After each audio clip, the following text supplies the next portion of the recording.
What's going on, y'all? Back with another reaction video today. If y'all hear the babies in the background, y'all don't mind them. We'll just rock it out. If you're new to the channel, hit the like button for me. Also subscribe, drop a comment down below. If you want to catch live reactions, hit the link in the description. Going live on Twitch weekly. Today we got Packers. Quay Walker showed his massive potential on tape versus Vikings.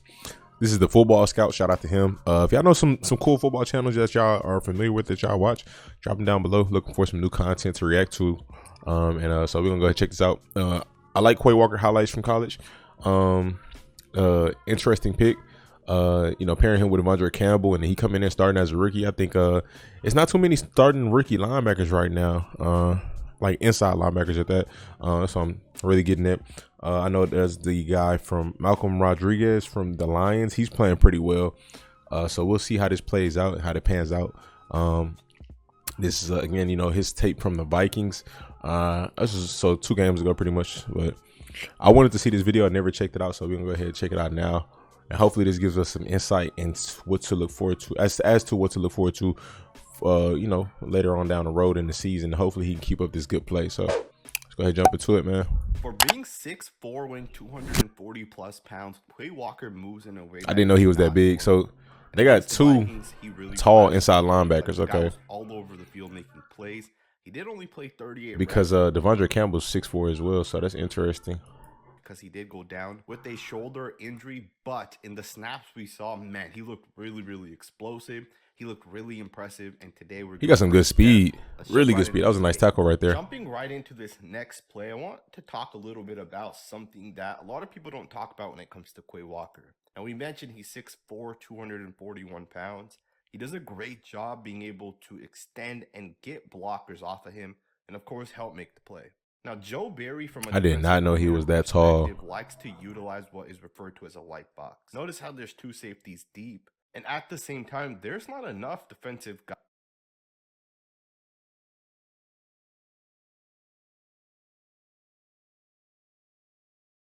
Notice how there's 2 safeties deep. And at the same time, there's not enough defensive guys in the front 7 that can contain all these different gaps. Think about it. If you just count the gaps here and just assign 1 guy to every single gap, there's essentially 2 gaps that are left for Quay Walker to have to potentially fill. This is referred to as a light box. This is why Walker was drafted so high. At 6'4", he's strong and quick and powerful enough where he can contain 2 gaps if needed. But more than that, Walker's a smart football player. He understands on this dual block based off of where he goes, that would force the offensive lineman to have to go get him. So what I mean by that is if Walker goes to the inside here, the left guard would get off number 97 and get to Walker. On the other end, if Walker goes to the inside gap here, it would be the center who would take him.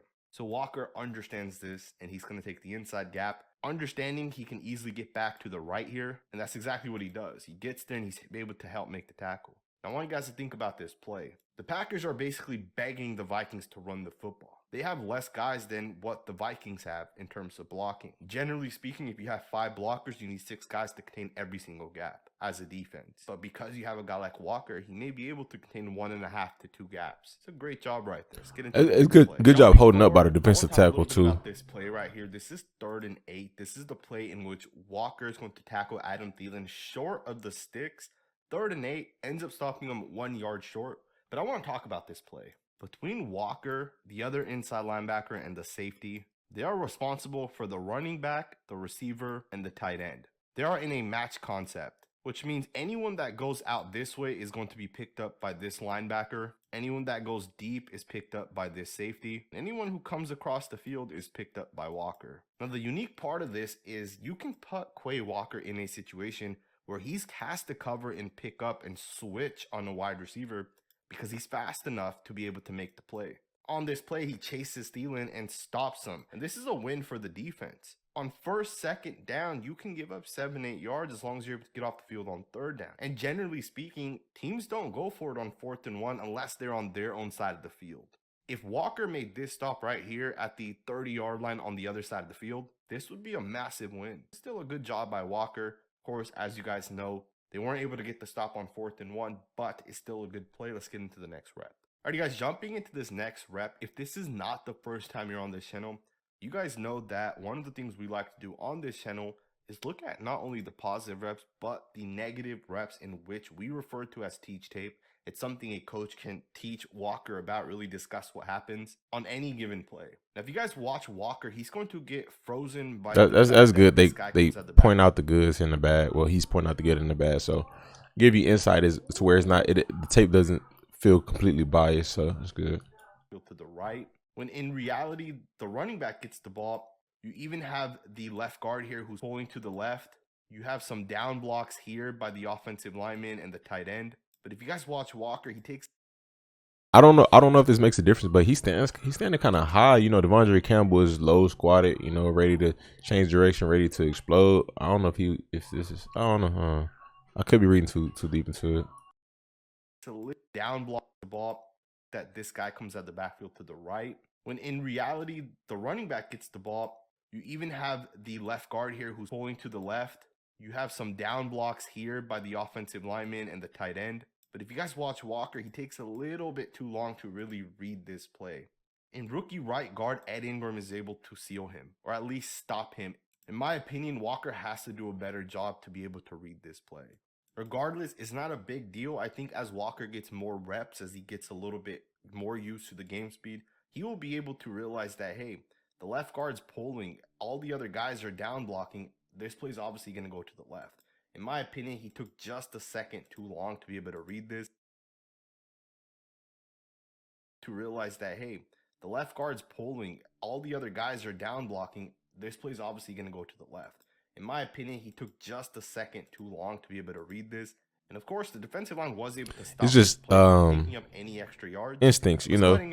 Once he sees that tendency or that trait happening enough, he's gonna know how to react on it eventually, you know. But it comes to thinking fast and reacting fast, you know. He's a rookie, so it's all good, you know. He's very versatile, right? He's fast, he's big, he's strong.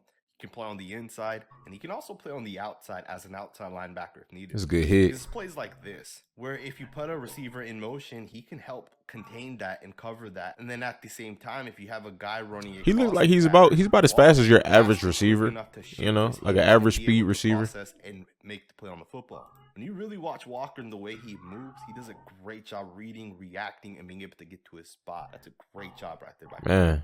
Check out this next play right here. Walker's going to do a great job reading this zone play to the right. He sets up in the gap, and he makes the play on the running back. That's a great job right there. This is what I want to see from him. I was going to run by Dalvin. Like he react and explode. Kind of had him on his back feet a little bit. At least it looked like that from this angle. Be able to run through a guy like Walker because he's so massive and he's so powerful and he's so strong. It's a great job right there. Watch Quay Walker fill his gap and absolutely destroy this right guard right here. This is a really, really nice job to show that strength, that power, and to really just get physical with this right guard here. Great job. Let's get into the next rep. Watch Walker get physical at number 84 here and really reroute him. How many times do you line up a linebacker over a speedy slot wide receiver? That's an interesting play right there because he reroutes number 84 and he sticks on the running back and shuts down the running back. It's a nice job. Let's get into the next rep. Walker does a great job on this play right here by shedding the left guard, number 72, who's going to try to make contact with Walker. Walker's going to go right by him right there, and then he takes on 67. It's a pretty solid job. Now, of course, it does get pushed back a little bit, but do understand he is taking on 2 offensive linemen, not just 1. The Packers, of course, are showing a light box once again. That's okay. You're going to give up plays like this. It's not like they're putting 8 or 9 guys in the box and they're really trying to shut down the run. They really want to just get into those third and short situations to be able to get off the field. But from Walker's perspective, he uses his hands here to shed 72. Great job initially. Let's go ahead and get to the next rep. All right, you guys, jumping forward into this next rep, I want you guys to watch Walker. Once again, this is just a little bit of criticism that I have. I need him to react quicker. I need him to see the pulling right guard quicker and to get there. Like, Walker's in a really bad spot because number 71 not only double teams here, but he's going to get into his spot and just kind of wait for Walker. As you see with the double there, he's just going to wait. He's going to wait until Walker actually realizes. I think watching film plays a part in that too. Because then once you see them line up in certain formations consistently, or you know the formation, you know what to expect. You know, it's only a few plays that they're going to run out of this formation. You know, I think watching film plays a part too. Especially as an inside linebacker, you want to have a high IQ inside linebacker. But like I said before, he said it. He said it too. It's reaction timing. You know, I mean that'll come with time though. You know, it's gonna have to be him watching film, a lot of film, and then just learning concepts and formations, and these specific teams and what specifically they will run out of it. Or can run out of it. And then noticing stuff like that, like he said, when the guard pulls, okay, I know for sure it's going to be a run to this side. If anything. This play, but from a coaching perspective, when this guy pulls, the gap is moving. At this point, number 90 will then have this gap. The defensive end will have this gap, and Walker will need to chase that gap regardless of where it ends up. As you guys see the play begin, the two gaps here are contained by these two guys. Walker needs to go. He needs to absolutely go and shut this down. Now, of course, I see what he was doing. The gap was open, so he's thinking, oh, maybe he's about to run through this hole, but the gap was open because the guard pulled. So, Won't pick up a ton of yards. I think the Vikings had some issues with their offensive line. It's a new scheme. Either way, it's a pretty solid run. Regardless, let's go ahead and get to the next rep. Now, in just his limited snaps, Walker made so many plays, man. Plays like this, where he's reading, he's reacting, he's filling his lane. He's just getting up there and making the play. Really solid job right here. Now, from what I take of watching all of Walker's reps, one of the things that he needs to work on is really being that backside pursuit, as opposed to just being a front side guy, as you guys see in this play. That looked pretty solid to me. A little bit easier because he's that front side. He's really just going to read and mirror where the running back's going with the football. But overall, this is still a really nice job. He's still able to stop Cook for just a gain of 1 yard. As the game went on, it got more clear that Walker definitely got more used to the game speed. He got more used to being able to hit people and shed people and get there. I mean, look at this play. Nice. Right here. Look at him read and react and feel. First and foremost, he reads this play really nicely, but more than that, look at the fact that he's able to get off this block right here. He does a great job pushing off and disengaging with this, I believe, fullback. And then he continues to run, turns that power into speed, and he runs right through Dalvin Cook right there. That's a hit that Cook does not want to see again. That's a great job by Quay Walker. As I watched Walker, I saw over and over and over again that he was just making solid play after play, disengaging with blockers, getting to the running back, filling his lanes. Alrighty, guys, the final clip I want to show you guys is Quay Walker against the fullback of the Vikings.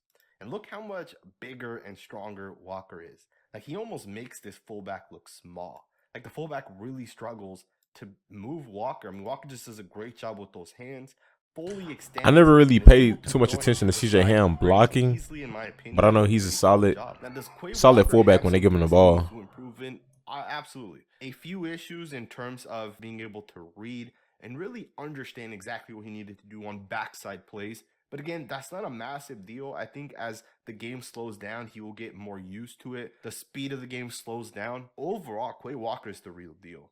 I'm 100% confident that he is going to be the best linebacker out of this class. And he may not have the most tackles every year or the most interceptions, but coaches, GMs, scouts, they will look at Quay interesting. Walker Do y'all agree with that? Y'all think he'll be the best linebacker out of this class? He is literally the type of guy that can be used in so many different situations. You can play a light box and he'll be able to cover 1.5 to 2 gaps. You can put him into the slot and have him cover a tight end, and he will do a good job against the tight end. Like, Walker is a Swiss Army knife of a linebacker if that exists. The guy's gonna be really good. I hope you guys enjoyed this video. Thumbs up, subscribe, and I'll see you guys next time with. All right, man. Good vid. Y'all hit that like button for me as well. Subscribe. Stay tuned. Comment your thoughts below. Stay blessed.